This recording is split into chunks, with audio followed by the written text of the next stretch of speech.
And now it's my pleasure to introduce today's presenter, Bob Apollo. He's been with us before. He's founder and chief outcomes officer at Inflection Point, where he works with B2B CEOs and sales leaders to accelerate revenue growth through the proven principles of outcome-based selling. So with that, Bob, welcome. And I'm going to give you control. Yeah, Nick, thank you. And let's go through our little routine and make sure that we've got the right screen up in the right size. How are we doing? I'm seeing it. We're good to go.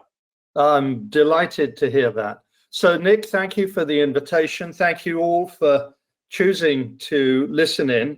I hope that some of the topics that we're going to be exploring today will prove relevant, interesting, and perhaps most important, actionable for you.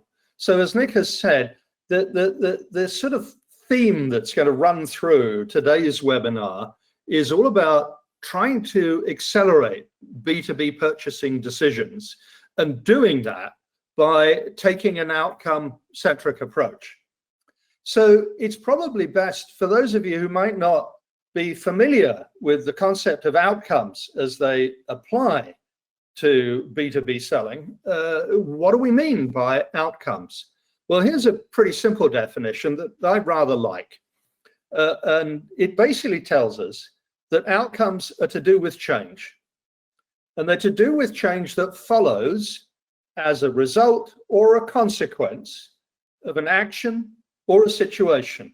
And by the way, that's why things like trends and trigger events are such an important part of targeting in an outcome-centric selling world. So we're going to explore this in more detail. But I thought I'd start by just sharing something from Steve Jobs.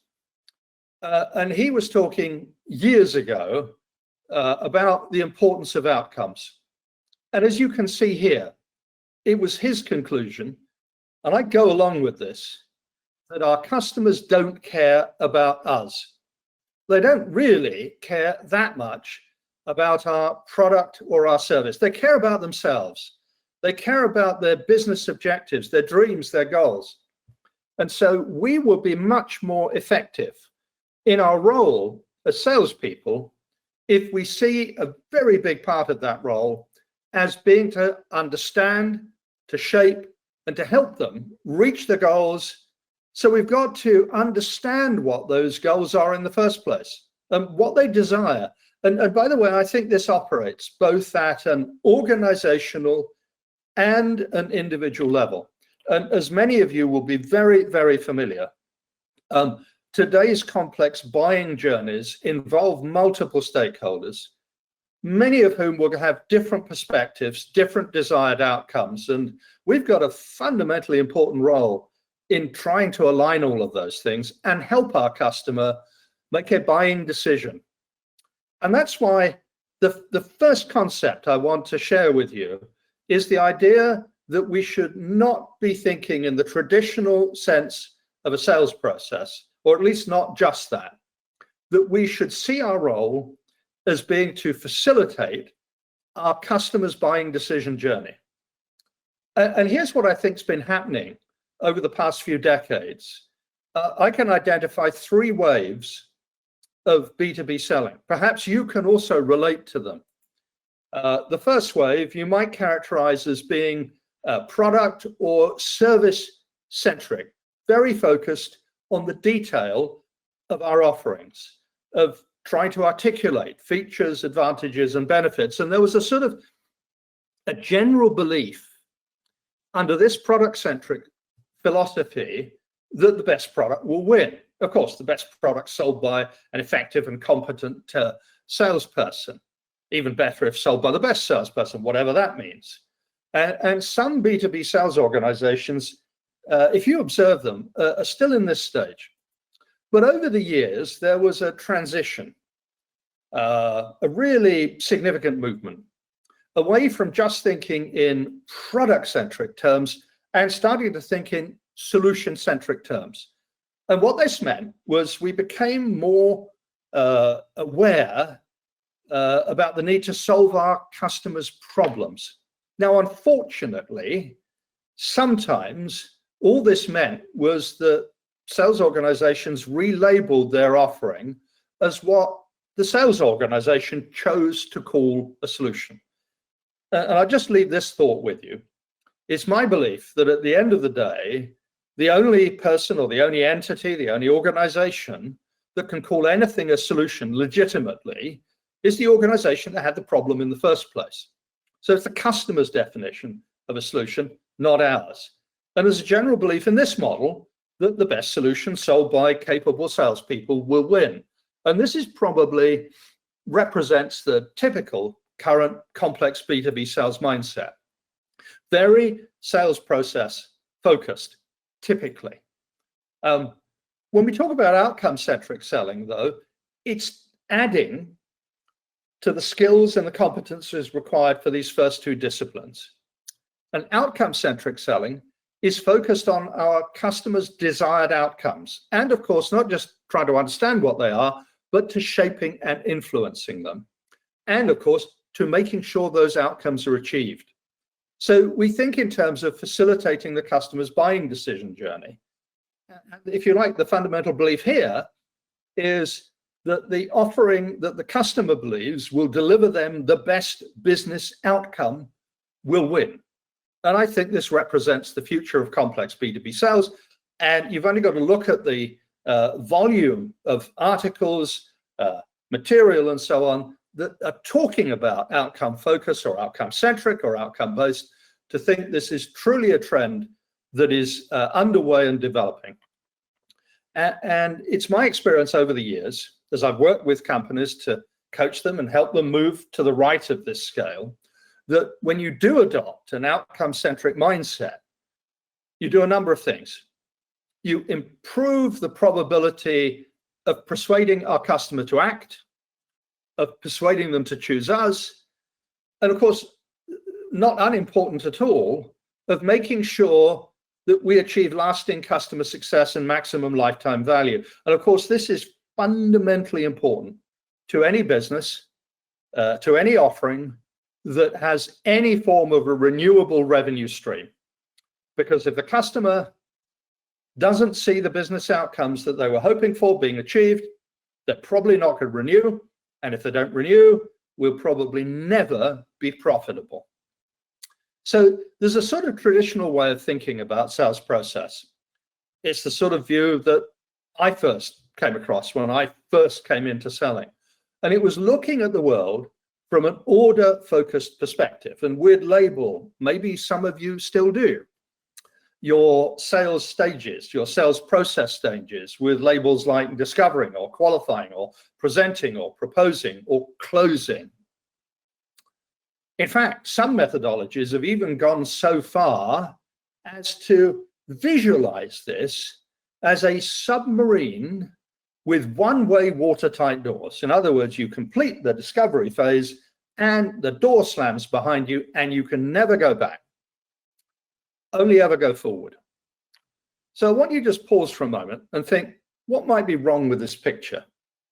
And I'm going to suggest there's at least three things. Firstly, those stage definitions are based on sales actions and not on customer behaviors. Two, it implies this linear, compartmentalized, one-way, no going back process. And perhaps most significant of all, in a world where we're trying to generate recurring and growing revenue streams, the process is typically regarded as over once an order's been booked. Now, we've only got to contrast this with the reality of our customers' actual buying decision journeys. Now, this is a chart. It reflects some fantastic original research by Gartner. Actually, it's now been published for quite a while, so some of you may already be familiar with it. We may already be applying some of the lessons. But many people have started to sort of describe this as, well, the customer's buying journey isn't linear. It's like being life in the spaghetti bowl. It's non-linear, it's complicated, it's messy. So a few observations. Firstly, if you look at the phases they go through, they are phases in a decision journey, not in a sales process. So they might, for example, think in terms of starting to explore, starting to define what they need, selecting from a short list, verifying that they made the right choice, confirming that the project should be funded and approved and to go ahead. But that's not all. There's a potential implied by this diagram that your customer at any point in this process could either go backwards or forwards or around in circles, or they could abandon this journey at any point and any phase. But it's actually more complicated than that. Because if you think about their buying decision journey, almost inevitably that's going to start some way before our defined sales process begins. They start with a current situation, then something happens, a trigger event that makes them concerned. And that may or may not, that trigger event, that concern, cause them to engage in a full-on buying decision journey. And at the other end of the process, of course, their journey isn't over by any means once they make a decision as to which option to implement. They actually have to put that into practice. And so their journey continues long after we book their purchase order. It isn't really complete until their ultimate organizational and personal outcomes have been achieved. Now, this means, I think, that it's vital that as salespeople, as marketeers, we engage early. We engage at or around the time of the trigger event that stimulates their thinking. Maybe even our marketing may be so effective as to act as a trigger event by itself when the prospective customer comes across it. But there's a few elements here, I think, which become really important. Firstly, we've got to help our customer to make sense of that increasingly complex and confusing world that you see represented there. We've got to educate them on the outcomes they could and should aspire to, and not just ask them what they need and then pitch our solution. We've actually got to invest time and effort and emotional intelligence in guiding and facilitating their buying decision journey and helping to straighten it out and remove some of the obstacles and roadblocks. And of course, organizationally, we've got to make sure that the intended outcomes that they set off wanting to accomplish are actually achieved in practice and that they can be articulated in terms of business value delivered. So how do we lay the foundations for dealing with this facilitation of a buying decision journey? Well, very quickly, I want to highlight 4 elements, laying the foundations, if you like, of targeting the right opportunities. And these 4 considerations can make us much more effective and productive. And the first one is, so what are the key business issues that our organization and our offerings are best in class at helping our customers address?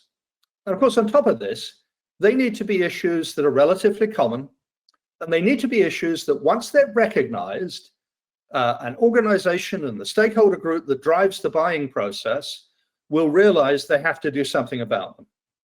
Secondly, what are the common characteristics of the ideal customers that are most likely to be suffering from the issues we've chosen to target? And there's a growing body of work about this. You can consume it on LinkedIn and in other places. But I think the net lesson is this isn't just about demographics. It isn't just about size, sector, and location. In fact, if you start to think about your ideal customers in terms of structural factors, what systems do they have in place? Are they centrally or decentrally organized? How do they make decisions? If you think about cultural aspects, do they seek to establish mutually profitable relationships with vendors? Or do they just want to beat vendors up for the lowest price? All of those can indicate whether we're likely to be able to really do profitable business. Third one, what are the key buying roles within these ideal customers who are most likely to be responsible for dealing with the issues? And then finally, and not to be ignored, what are the key trends and trigger events that are most likely to cause the key buying roles in our ideal customers to decide they need to take action against the issues we've chosen to target? Now, here's how this influences marketing, prospecting, and selling. The first three elements, key business issues, ideal customers, and key roles, enable us to, with great clarity, systematically target, identify, and engage our most valuable long-term prospects. These are where our account-based marketing initiatives and so on should be focused. And these are the topics and the people upon whom that work needs to be focused. But it's the key trends and trigger events that allows us to identify and prioritize out of that bigger community who are the organizations that represent the most promising short-term opportunities. And by the way, this is probably a topic for a complete webinar, but I do want to get you thinking about this if you're not already. Those four elements of intelligent targeting. So if we do that right, and if we approach our marketing and our selling with a view to the value we create for our customers and the outcomes that we help them accomplish, then we need to make sure that we're answering every new customer's key questions. And it's my belief, and I think there's a fair amount of evidence, and maybe your own experience will reinforce this, that even if our prospective customer does not ask these questions directly to us, they are asking themselves the questions. So in the early stages, they're saying, maybe an individual or a group within the ultimate stakeholder group, why do we need to act rather than continuing on our current path? And of course, the strongest competitor in many B2B environments I observe today, maybe you do as well, is the status quo. Just carry on. So that's the first question they need to answer for themselves with our help. And then as they approach the middle of their buying decision journey, then their attention turns to, well, yes, maybe we do need to act, but what's the urgency? Why do we need to act now rather than later? And of course, in parallel with that, if we think of this question from our perspective, they're asking, so why should they choose us or you rather than any other option? If you were to change the language to represent what the customer's thinking, it'll be something like, so what's our best available option? And initially, these were the three whys that you will have seen articulated over many years, actually, as key questions. Why act? Why now? And why us? But in today's climate, there's a fourth question. And actually, I suspect that question always existed. It's just become even more important now. So towards the end of their buying decision journey, why should they trust us to ensure that they achieve their intended business outcomes? Now, this is not strictly linear. In fact, they may revisit, they may go back and try and clarify the sense of urgency. They may, having thought they'd got a good option, realize actually they need to go out and consider others. They may even go back and revisit whether they really need to act or not. But it's my belief that these four questions are in the heads of most of the important stakeholders that we're going to engage in, particularly in any new customer or new solution situation. So let's break these down for a moment. How should we respond to influencing them as to what the right answer is for why do they need to act rather than continue on their current path? So the first thing is we can't start with our product or our offering or our capabilities. The only sensible place to start this dialogue is about their current business issues and about what their most important challenges are. And I would say we've got to resist the temptation. Some people call it the itch to pitch. That the moment a customer describes a problem that we know we can solve for them, we've got this temptation to go, let me show you how we can solve that for you, because we miss perhaps some of the most important elements of the customer dialogue, because we'd be much better placed, sticking with the issue and exploring the painful consequences, helping the customer to recognize for themselves what would happen if they simply decided to do nothing, to carry on with status quo, to continue on their current path. So this is a good foundation. But then we need to turn their attention to, well, we've acknowledged these challenges. They've acknowledged these challenges, these implications, these consequences. But what are they actually trying to achieve? What are their desired business outcomes? And of course, if we understand that, we can help them conclude for themselves, with our help and our inputs, that there are positive benefits to change, the upsides of success, if you like. It's a contrast between the downsides of continuing on the current path and the upsides of success. Now, the thing that's really important here is what I'm going to call the outcome gap. And that is the distance between their current issues and their desired outcomes, the painful consequences and the positive benefits.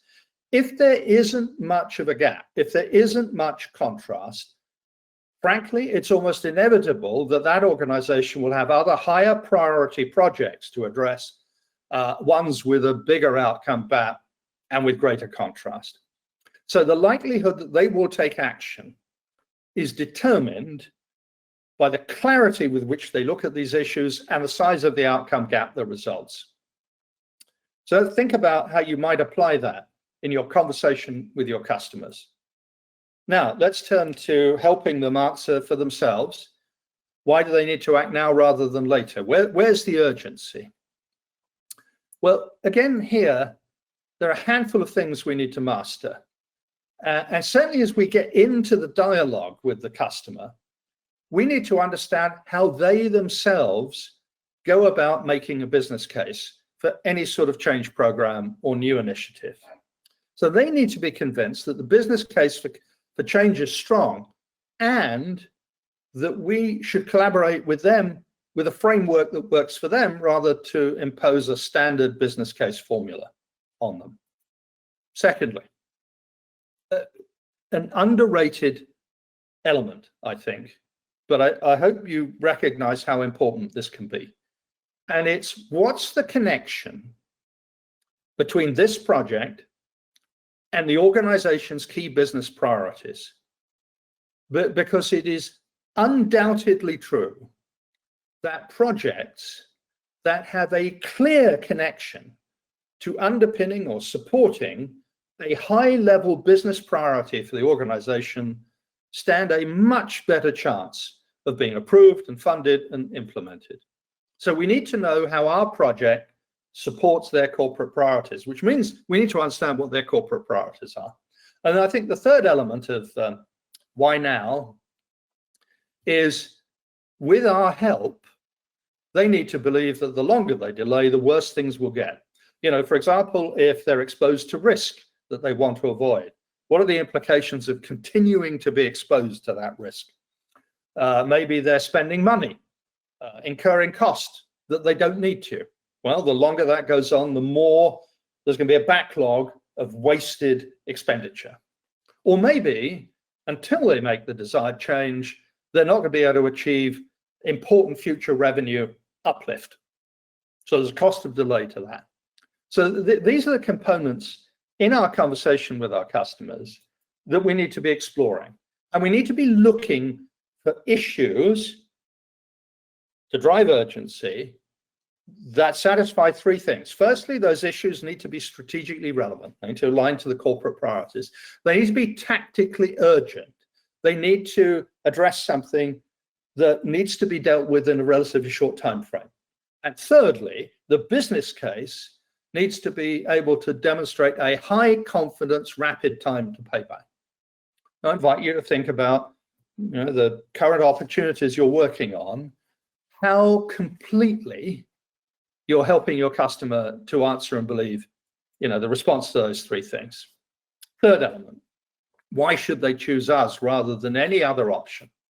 Well, of course, in order to know how to educate the customer, we've got to know what other options they consider to be viable.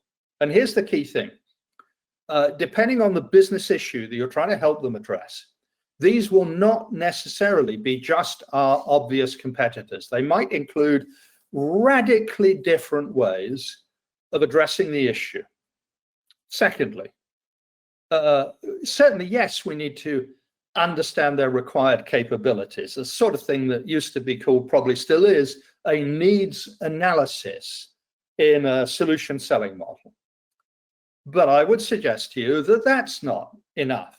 Simply asking them what they need and then responding to it has far less impact than if we've been able to influence what they believe the required capabilities should be and what their priorities should be. And this is critical to maximizing our chances of differentiation. If we haven't influenced this, we're probably going to end up in a race to the bottom with capabilities that they think are similar from a bunch of other vendors, and chances are they'll go for the least cost option or some other similar decision making. Next, how is our approach different? This is really important. It's a natural tendency on the part of salespeople to claim that their offering is better. It's what customers expect, and it's why customers disvalue all this better stuff. It is far more memorable and far more effective if we can first articulate how and why our approach to addressing the issue is different from their other options. And then we can start talking about better, but the better isn't we've got better functionality. The better is our approach creates better outcomes for our customer. Really critical concept here. Different before better. And then the final element, why should they trust us to ensure they achieve their intended outcomes?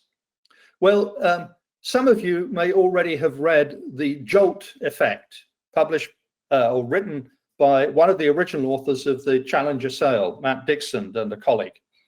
And very powerful book. If you haven't read The Jolt Effect yet, I recommend you put it on there on your reading list. But and I'm really summarizing some of the many key points in that book.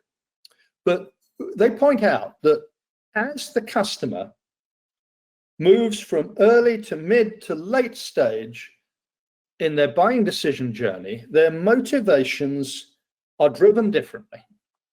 In the early stages of their buying journey, their progress is often driven forward by the fear of missing out if they do nothing. If we don't act, something bad will happen. But here's what then happens. In the later stages of their buying decision journey, their progress is often held back because they come to the point where they have to stick their neck out and make a decision.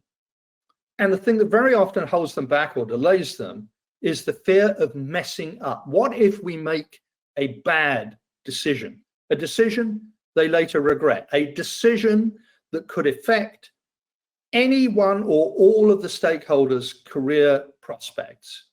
This is a very, very important transition to bear in mind.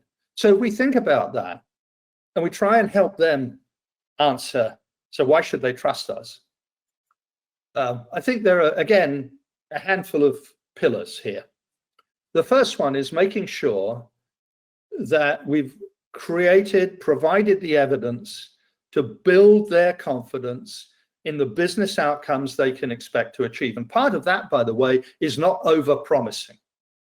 It is choosing achievable business outcomes which can be supported by a wealth of other references, case studies, etc., and by their confidence in how we will work with them to implement whatever decision they choose to make. Secondly, and this is fundamentally important, the primary sponsor or sponsors, if they're going to stick their neck out and promote us to their colleagues, have to believe that their reputation is going to be enhanced by association with the project.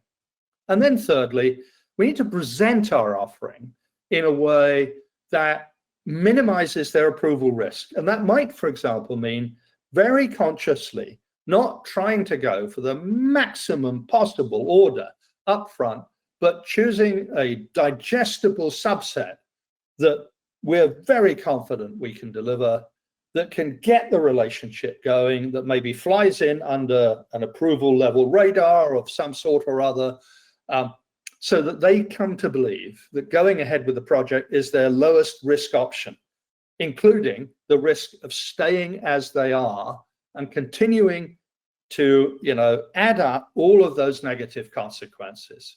So those are the four elements, not linear, but I believe all of them need to be answered in any complex and significant B2B buying decision. And the reason why so many apparently well-qualified opportunities stall is, from my perspective, likely to be because the customer has not yet answered all of these questions to their own satisfaction. Now, here's the thing. All of our conversations with the customer, particularly if this is any sort of complex offering, typically end up landing in a sales proposal. And I want to suggest to you that the executive summary is actually the most critical element of every sales proposal. And the reason why it's important is, many of the most powerful decision makers and final approvers probably don't have the time to read the detail. They may not even have been involved in any of the discussions. They may be unfamiliar with the details of the project. And so they might well be inclined to question whether the project needs to go ahead now rather than later, or at all. Now, here's the unfortunate thing, and I hope your experience is different. The majority of sales proposals and the executive and the associated exec summaries in complex B2B offerings still appear to me to be biased towards the vendor offer and trying to answer the why us part of the story. And as a result, they are far less persuasive. Now, if you could incorporate all four elements of the customer's value story, why should they act? Why should they act now? Why should they choose us? And why should they trust us? Into the executive summary, we inevitably dramatically improve our proposal's chances of being approved. And actually, if we follow the framework, it enables us to do things like qualify the opportunity more accurately, work out where there's no compelling reason to act, for example, but then to progressively build towards a winning sales proposal because we have tested and verified these things from our very first conversation with our prospective customer. Now, the outcome-centric selling approach revolves around a series of simple one-page tools. There's an editable template to support this part of the outcome-centric selling approach, to answer those four questions, and to build up the picture and test it with the customer all the way through our decision journey. Now, if you'd like to learn more about our particular perspective on outcome-centric selling, and I hope that you do, I'd encourage you to visit the Inflection Point website and the resources tab. There you'll see videos, you'll see white papers, you'll see actually samples of the outcome-centric selling toolkit, one element of which I've just shown to you. And if you'd like to learn more, here's my contact detail. If you want to book a call, again, you can go to the website and book a Zoom call. I'll be very interested and happy to learn more about what you're trying to accomplish. And of course, all of these things principles are embedded in an online outcome-centric selling academy. And that's another thing that you may find yourself interested in if you're trying to pursue an outcome-centric perspective in your own organization. So that's my part of the presentation, at least for the moment, done. All right, thanks, Bob, for sharing your insights. That was a great presentation, and I hope everyone else found it as insightful as I did. And we'll be including all the links that Bob just shared in the post-show email, so we encourage everyone who did find that valuable to check that out. Bob's great to work with, so do check out his website and let us know if we're interested. You can also indicate in the exit survey that you'd like to follow up with Bob directly as well. So many ways to reach out to our presenters as always. Now, I'd like to give my colleague Brian Hannon the floor. Brian Hannon's going to do a walkthrough about how our Leverage Point platform can help B2B sales teams communicate outcomes in an interactive way in keeping with many of the themes that Bob was just talking about. So Brian, I'm going to give you the presentation and you can take it away. Great. Thanks, Nick. Hopefully you can hear me. Yep, you're good. Okay. And thanks, Bob. As Nick just alluded to, a lot of what we do aligns very well with some of the key themes that I wrote down that Bob just talked about. The fear of messing up was one that I think I knew about, but I hadn't heard put so succinctly. So I do love that. And Bob, I'm going to steal that, if that's okay. You're welcome. The other thing that I think I'll touch on here, and again, I only have a minute or two to kind of go through this, but it is really the building in some of the questions and some of the ideas that Bob just talked about into a flexible presentation that salespeople can use to build out a story that really aligns very well, I think, with what's been talked about so far. So what I'm showing you here is a Leverage Point value story. What we do is we build these with our customers, teach them how to build it themselves. You can think of this as a PowerPoint presentation with a mathematical model embedded inside, what we call a value model. And each of your offerings can have a unique model that quantifies the value that your offering delivers customers in various ways. And this isn't a PowerPoint, it's actually presented in a browser, but it acts and functions very similar to a PowerPoint. So your salespeople are comfortable with it, and you've put in the work with us prior to them using it so that they can use it in a way that the customer will appreciate. It will be very outcomes focused, so the customer will start hearing things that they haven't heard either from your company or your competitors' companies. It will be a unique approach. The presentation is customizable, so as a salesperson, I can open it up and begin customizing it immediately. But sort of touching on the themes here, we can build these call prep screens to really set up some of the ideas that Bob just talked about. So what are the key issues for this customer? You could have a on and off switch for several different key issues. And those key issues have already been quantified in the value model. So you could have 10 or so specific areas that you help customers' business, maybe only 4 or 3 apply for a particular customer. So you're turning the ones on and off with just a click of a button, the ones that apply or don't apply, but you're also able to put in the operations data of that particular customer as well. So think about, focusing on the customer's business, focusing on their particular situation. You talked about ideal customers, you talked about key buying roles, key trends and triggering events. All of those can be built into a presentation like this, so that once the prep is done, and again, the hard work's already done before you hand it to a salesperson, then the salesperson can start to present this directly to the customer. And typically, we're breaking these into chapters. Again, the chapters can mimic some of the themes that we heard today. Obvious chapters could be, what are some of the typical challenges a customer might face that they might be interested in, and then getting into a back and forth with the customer about their operations. So we've already put in some of our information, what we think that they're seeing, but of course we want to confirm that. So the call prep that we did before becomes part of the presentation, and we're confirming some of those ideas, and of course correcting them if the customer explains to us that we're too high, too low, or we're off on some of the areas. And then as we go through the value, we're focusing on the key outcomes that we think are important to them, and those become the main part of the presentation.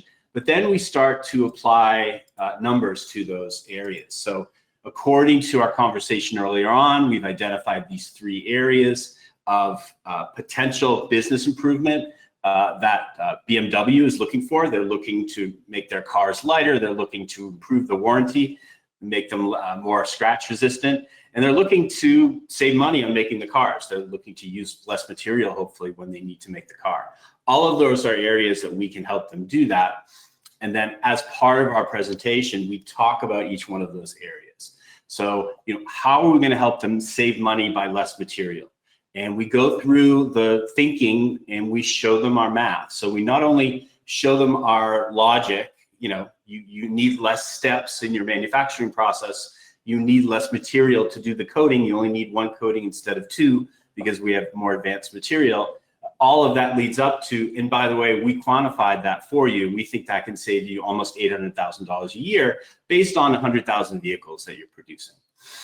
So we would do that for each one of these individually. Again, go back and forth with the customer, take their input, make them part of the conversation. So this becomes a conversation that we're having back and forth with them.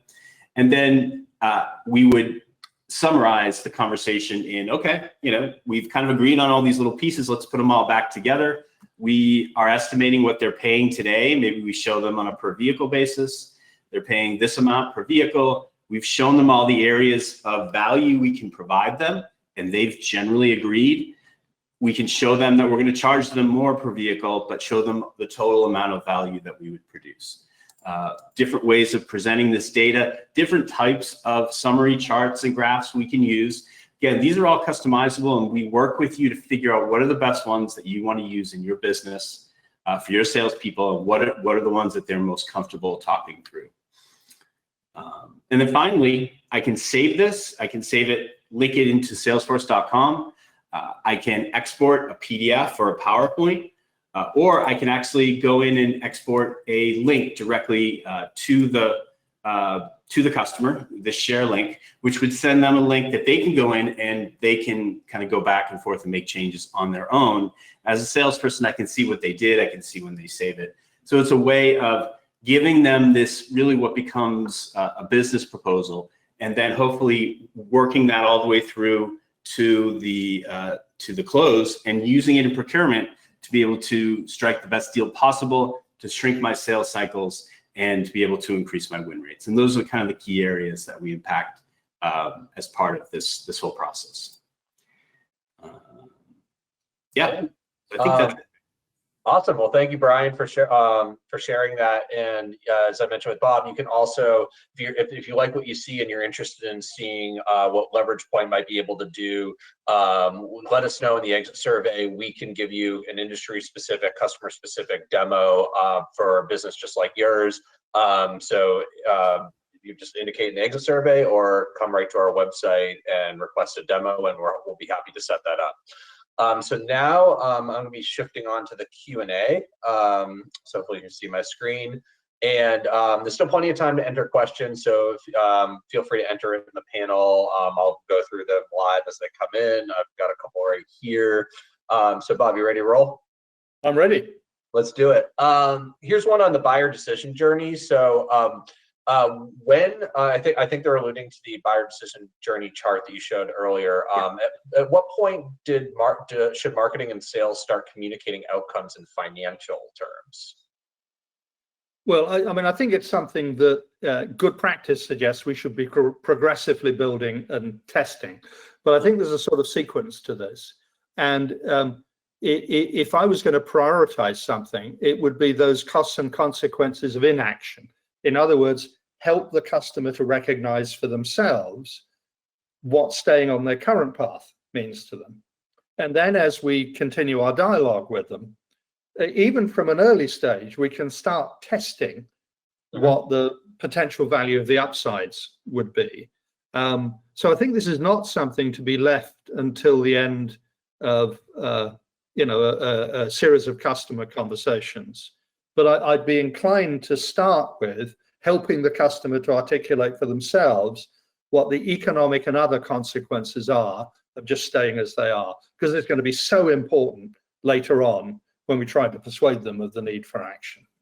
Right. So, and marketing could look at that as almost their job is to initiate that outcomes-based conversation through their content, especially as users are consuming it outside of the sales channel. For sure. Great. So I've got one on buying committees. So you've got I think this is an allusion to the Gartner chart.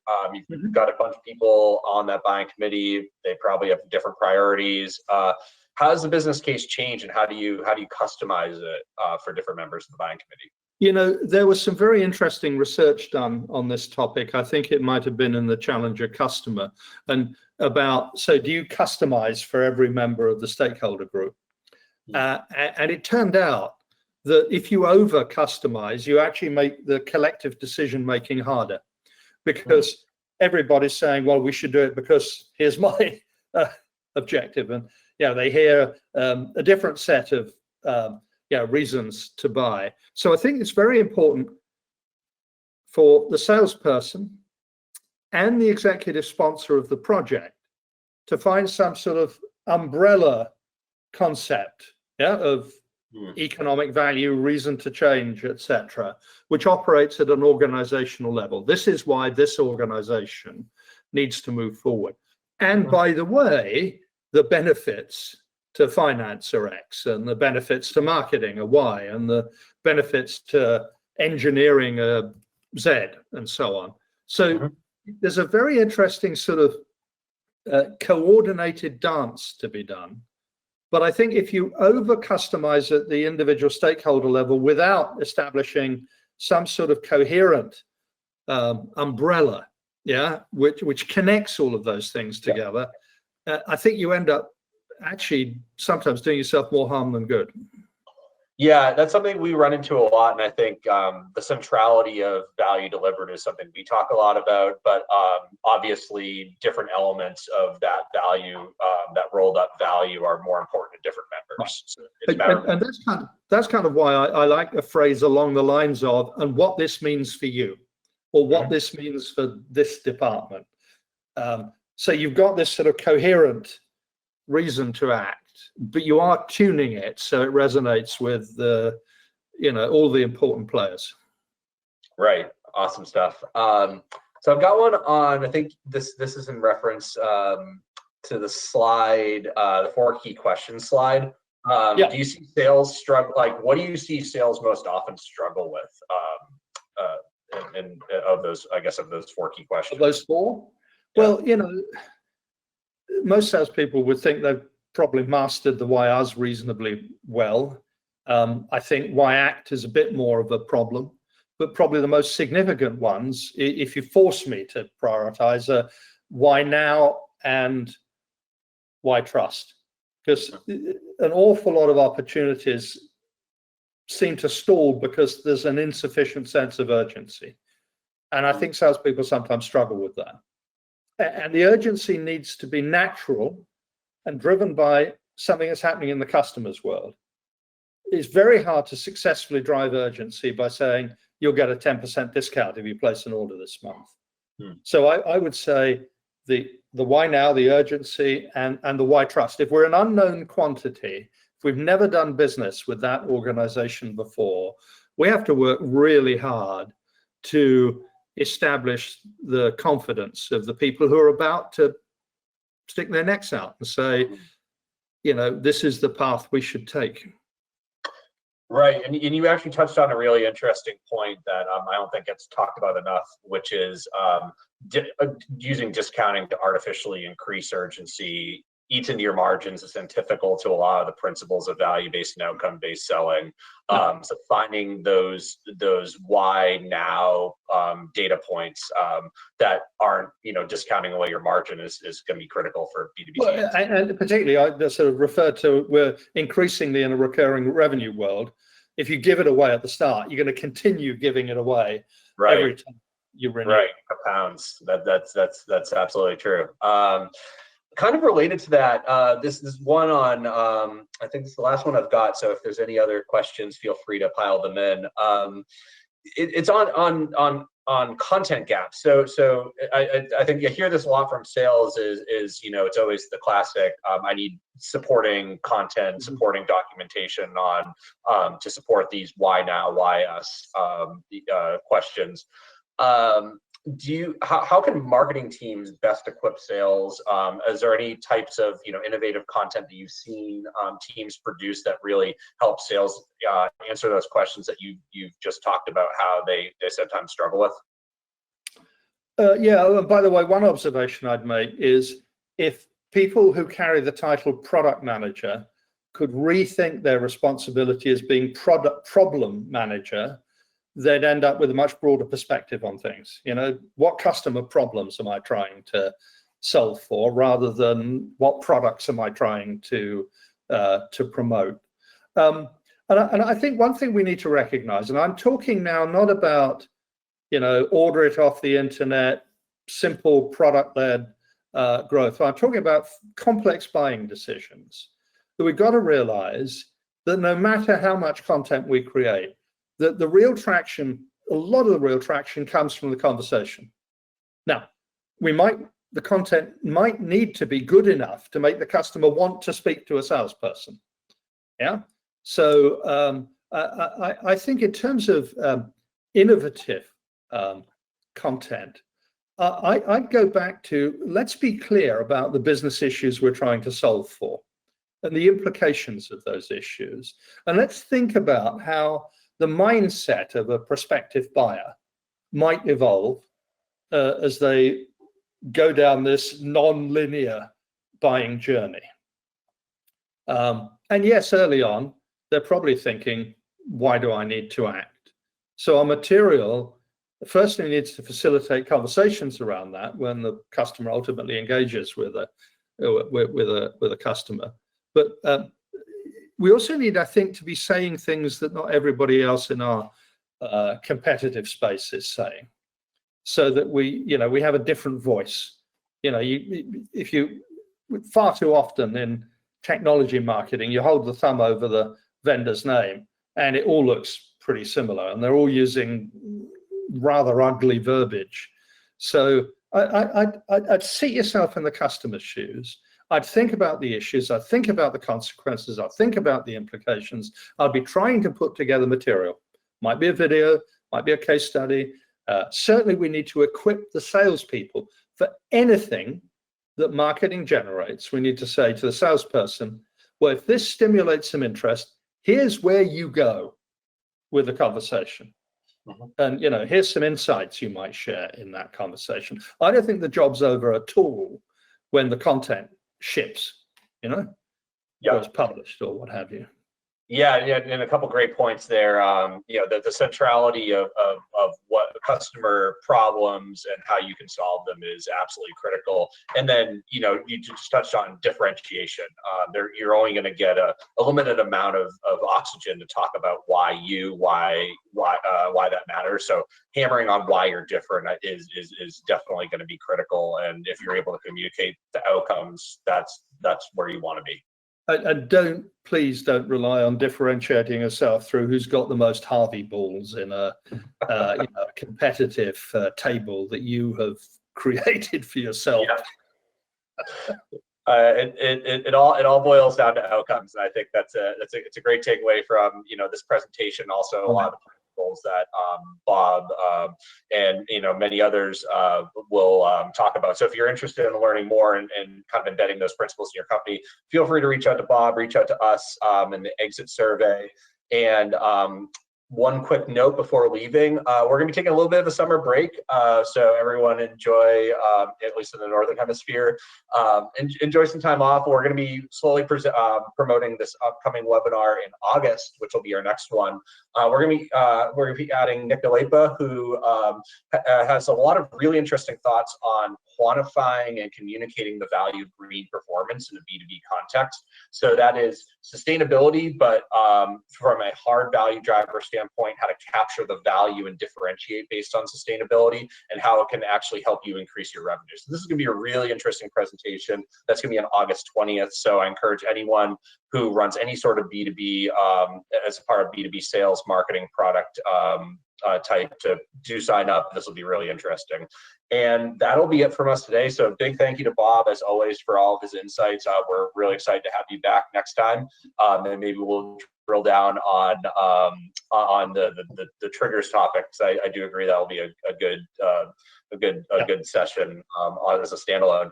And from all of us here at Leverage Point, have a great start to your summer. Enjoy your travels or your time with family and friends, and we'll be back in August with more value-based content. So we'll see you then.